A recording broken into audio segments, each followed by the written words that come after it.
Hi,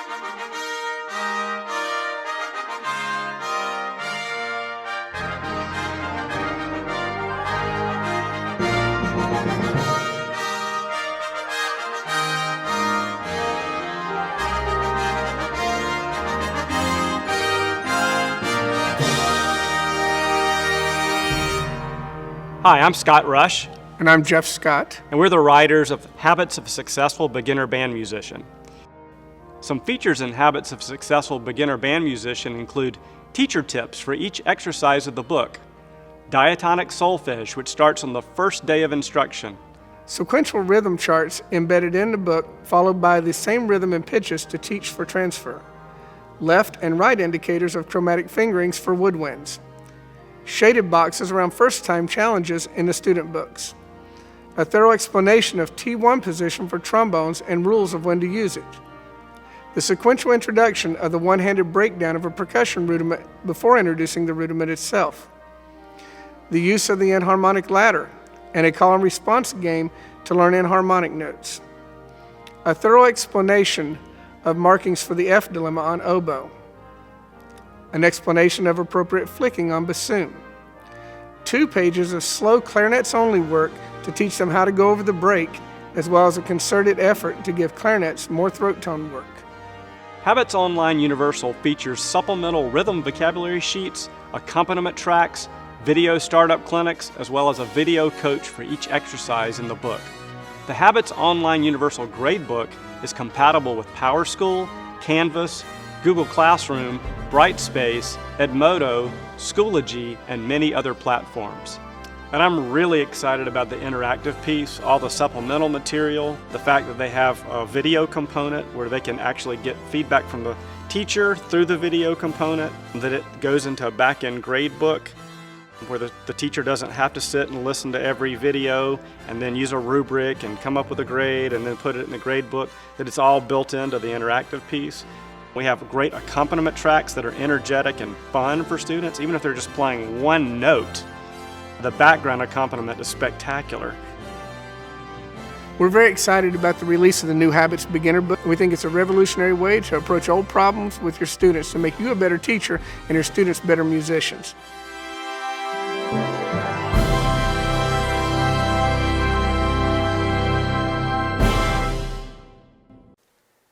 Welcome to the Midwest Clinic 2020 Virtual Edition.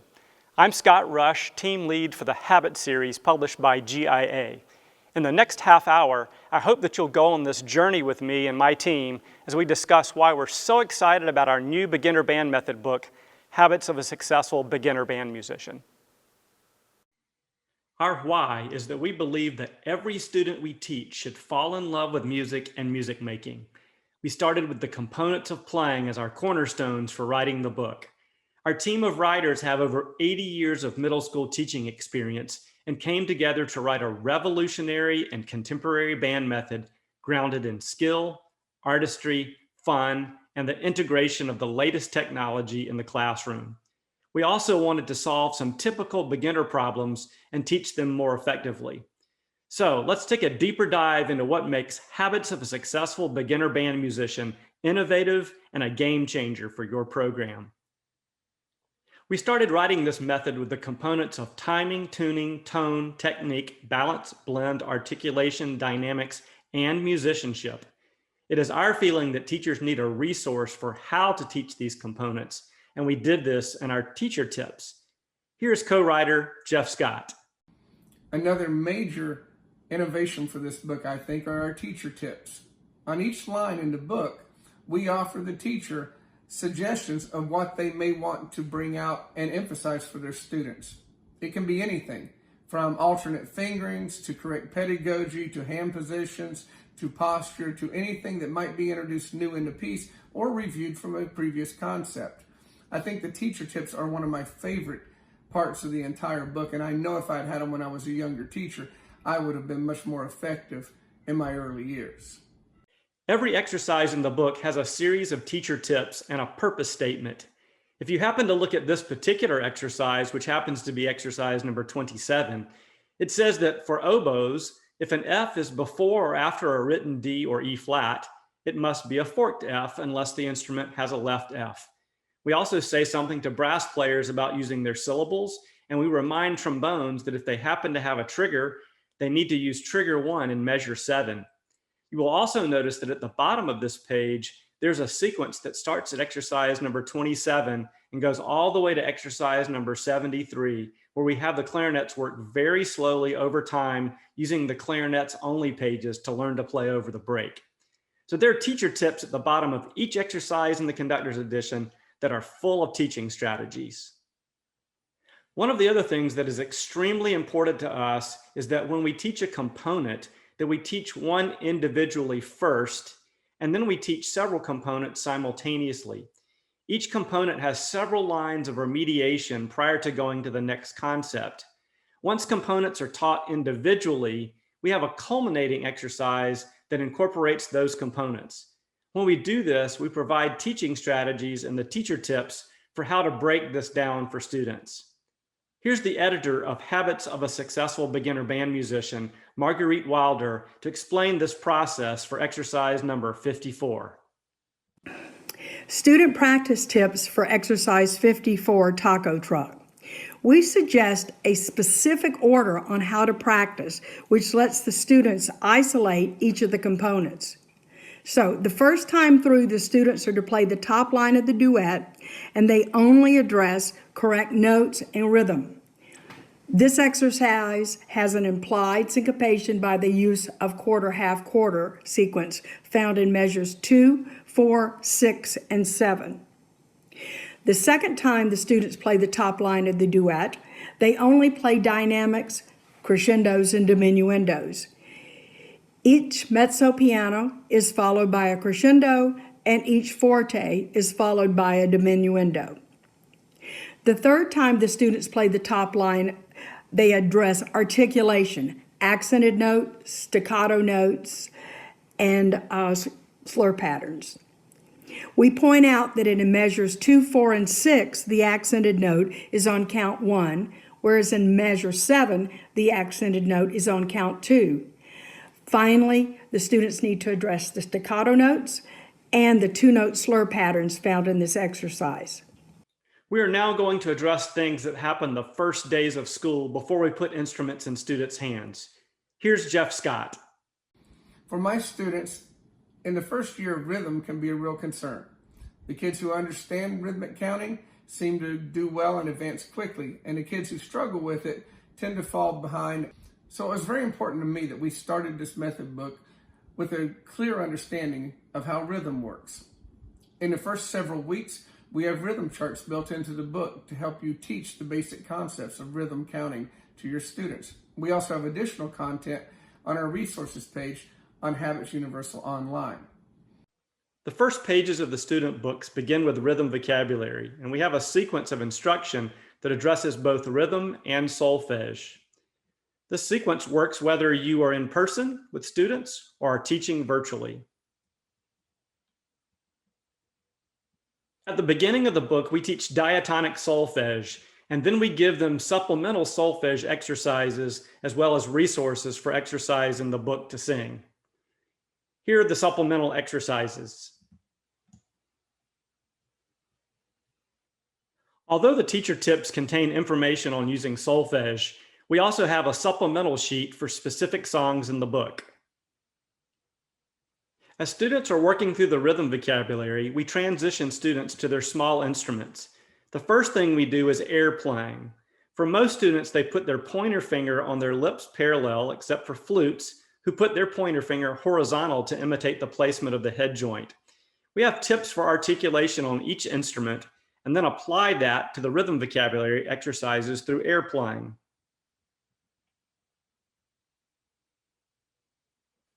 The other thing that we do is teach students to make a good sound on their small instrument by sounding these pitches.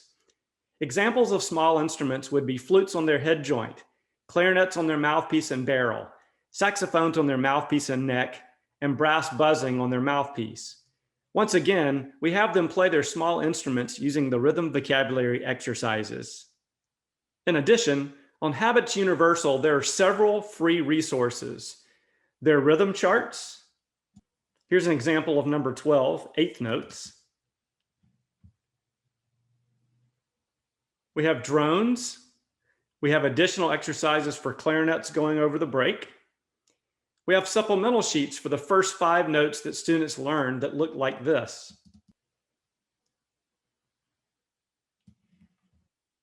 We also have supplemental duets and some supplemental tunes for beginning oboe students.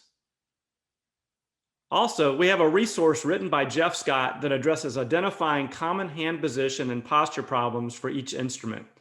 He wrote this based on issues that he sees in the beginner classroom every day. On habitsuniversal.com, we also have startup clinic videos that include 12 to 15 videos per instrument. Here's an example of the euphonium introduction video.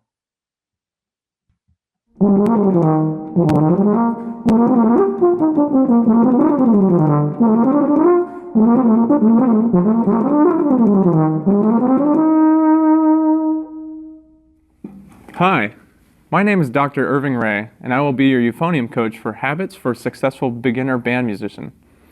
For starters, you've chosen the most beautiful sounding instrument out of all the woodwind and brass instruments. As proof, if you translate the word euphonium from Greek to English, that's the definition you find, beautiful sounding. And I personally love to play the euphonium for that exact reason. Every time I play for someone who's never heard what a euphonium sounds like, the reaction I always get is, wow, what a gorgeous tone.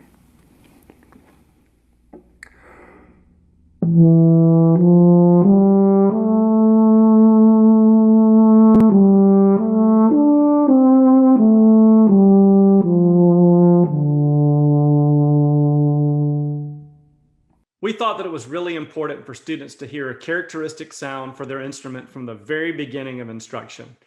As you can see, as I scroll over each of these, you can see various topics. This is the introduction. This says assembly.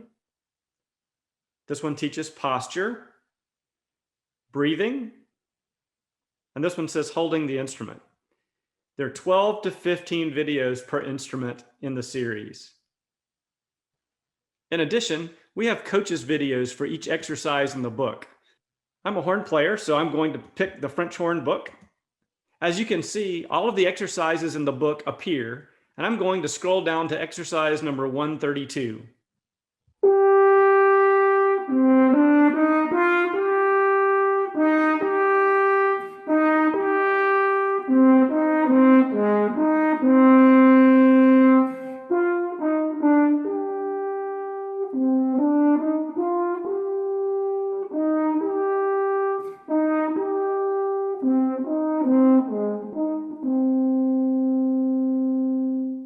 Each exercise in the book has an incredible coach's video for modeling. We also have amazing accompaniment tracks for each exercise in the book. They are musical, and we want students to feel proud when playing along. You will see that even when they play concert B flat for the first time and are only playing one note, that it's pretty spectacular. Here's a coach's video, which is an example of a traditional song introduced in the book.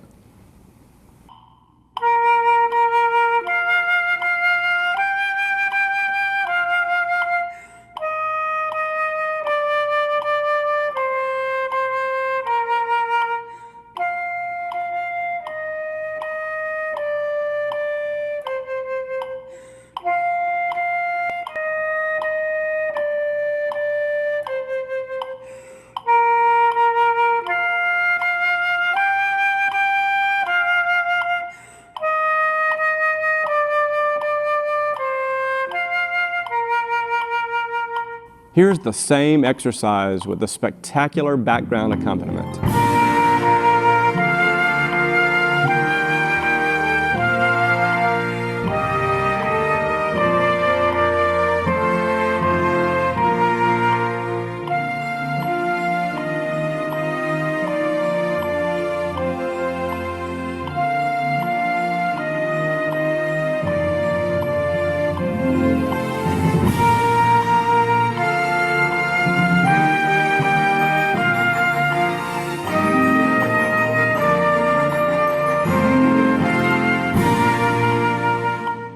Even if students are at the beginning of the learning process and are only playing one note, They can have fun performing with the background accompaniment.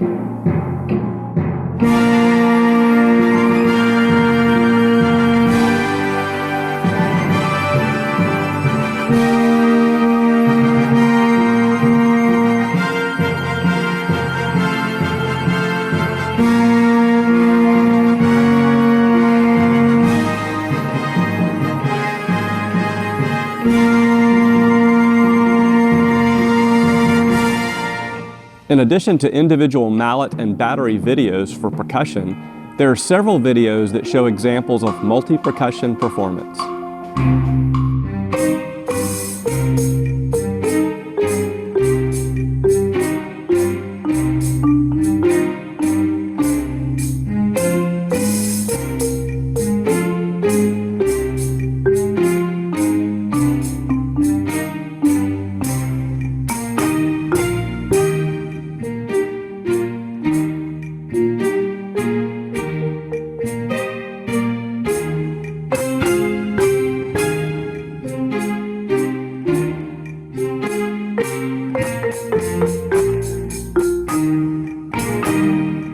One of the things that was really important to us was robust technology integration with our platform, Habbits Universal Interactive. It's video and video technology. It's kind of like marrying Flipgrid and Music First or Smart Music. Here's a preview of the tutorial for Habbits Universal Interactive. The third reference is for Habbits Universal Interactive, our premium content, which includes a back-end gradebook and video technology. That's what we're going to look at today. It can be accessed by clicking on the Habbits Universal Interactive tab at the top right corner of habitsuniversal.com. Once you register, Music First will send all the information you need to log in and get started with your students. Be sure to watch all the way to the end of this tutorial where Jim explains the two-click method for importing your grades directly into your gradebook. Now, let's look at Habbits Universal Interactive and join our good friend, Jim Frankel. If they are making a group assignment, like for the entire band, all you need to do is click Assign to Student. If you were making it for a small group of students like flute, you would select flute first and then click Assign to Student. But because I am making this assignment for everybody, I keep it on this multiple, which we had to use that word multiple instead of full score for a variety of reasons that I won't go into, but that just means multiple instruments. So this is the full score, and I'm clicking Assign to Student. I click, it confirms it by saying, do you want to create an assignment? So I'm doing this one more time. I'm making a third one, and this I'll make a video. Habits. Okay, I'm going to go to something a little more further down the road. I'll do Leapfrog. Again, I'm going to click Assign to Student. And this time I'm going to look in that, I'm going to put the metronome on in the playing mode automatically. Set the grading to easy again, and I'm going to click Add. All right, now what I'm going to do is go in as that student. Third time's the charm. I'm going to make a video recording. Good. I'm going to click on Record. Hey Jim, can you mess up a little so we can see what that looks like?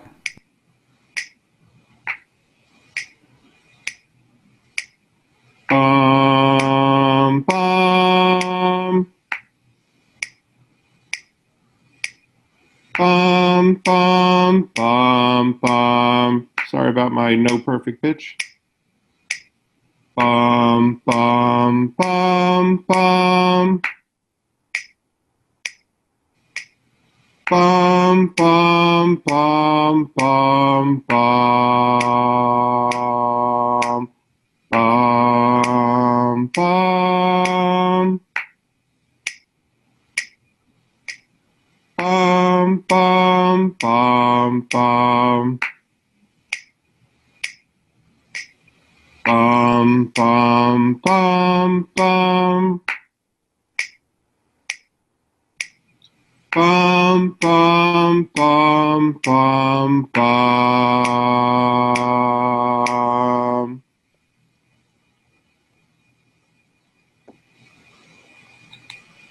right, so it says I got an 87 out of 90. So if I go underneath here, if you mouse over it, it tells you exactly what you did wrong. All right? So all along here, it's telling me what I did wrong.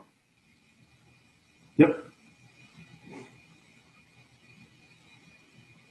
Now, when they're done, there is an export button here that will export all the grades. All right, so this is our grade book. Again, what I just said was you can make this look really pretty so that all the exercises are in order. They can be grouped by different concepts. It can look really, really good. So let's say that this student, I'll just put some grades in here. Scott has done very well. He's got a 96 on this, and he got 100 on that. All right, so I've got these grades. I can just click export.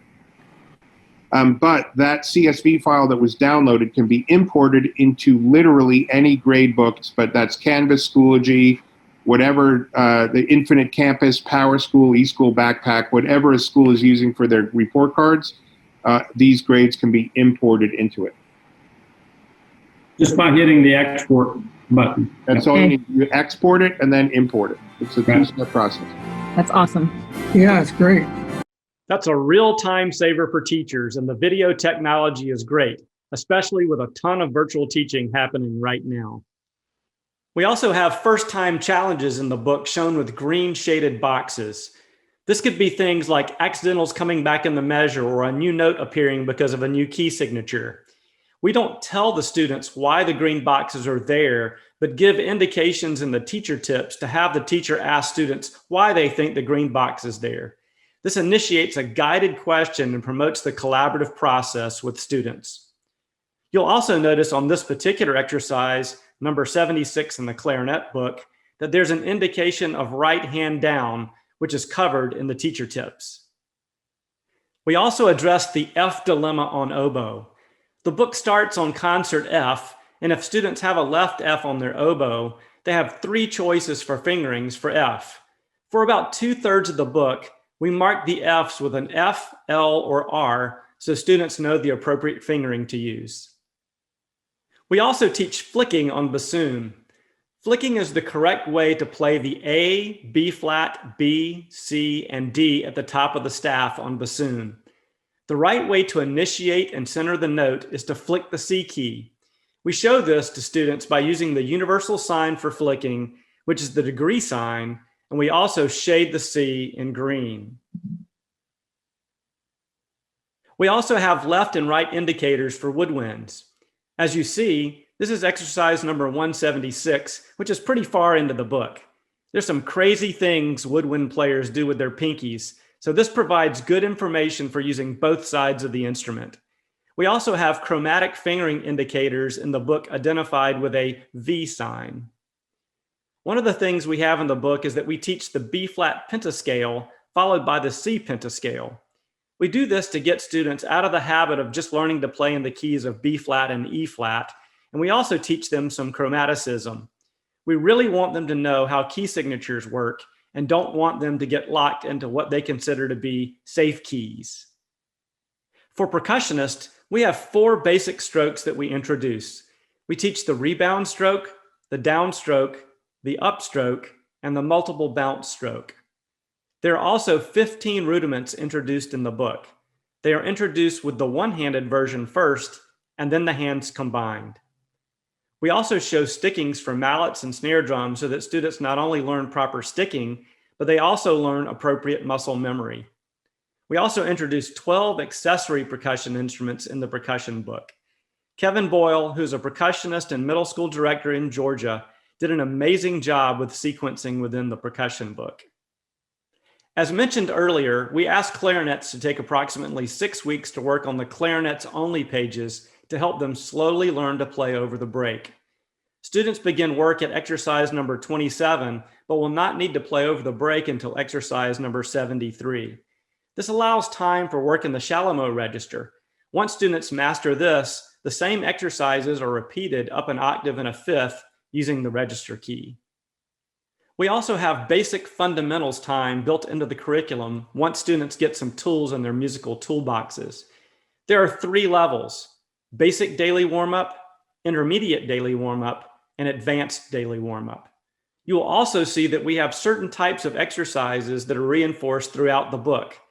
Things such as breathing exercises, mouthpiece buzzing, flexibility studies, scale studies, articulation studies, dynamic exercises, technical studies, rhythm, and chorales. We do this because with the components of playing mentioned earlier, you need a resource that provides materials and exercises for how to teach the components. Technique and skill and musicianship and artistry are taught simultaneously. We made a concerted effort to make sure that the language in the teacher tips was developmentally appropriate and age appropriate for beginners. It's important not to talk over their heads, so we easily explain horizontal and vertical playing, phrase shaping, and how to apply dynamics. We also have games that are built into the curriculum. We thought that it was really important to teach enharmonic notes, and we do this around exercise number 143. We use the call and response game and the enharmonic ladder to do this. The enharmonic game goes like this. The teacher says D sharp. Student says E flat, F sharp, G flat. This is after we teach them the concept of enharmonic notes using the enharmonic ladder. We also do an alphabet game with students. They learn the alphabet forward from an early age, but they have trouble saying the musical alphabet backwards. To reinforce this, we teach them to say A, B, C, D, E, F, G, A, G, F, E, D, C, B, A, B, C, D, E, F, G, A, B, A, G, F, E, D, C, B, C, D, E, F, G, A, B, C, B, A, G, F, E, D, C.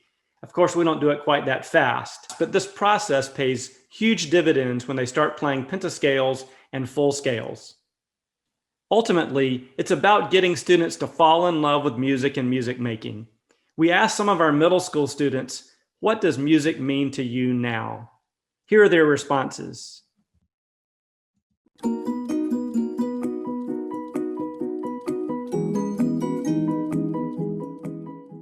Has brought me so many things. It's brought me almost all of my friends, and it's brought me an outlet or an emotional way to get through things. If they're hard, I can just go play music and nobody will bother me. Music, it relaxes me. I just do it it just calms me down. Pretty much everything I do now deals with music, so it's kind of everything to me. Music means to me now. It's just awesome to be doing what I wanted to do in 5th grade after I saw what the jazz band could do, and now I can do that on my own. I can't stop playing it. It's so fun, and doing what I thought in 5th grade is now just so amazing.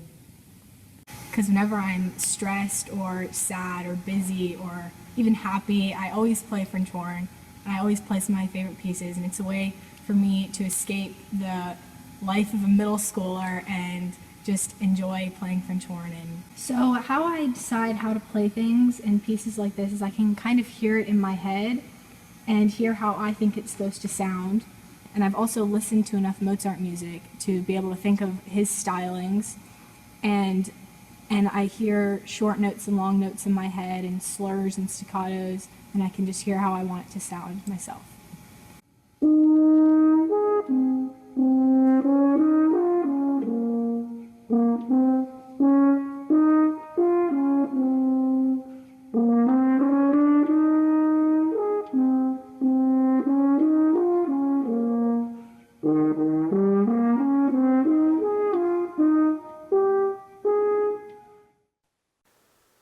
We are so excited about our new beginner band method book and hope that you will consider using this innovative and revolutionary method along with Habbits Universal Interactive in your band program.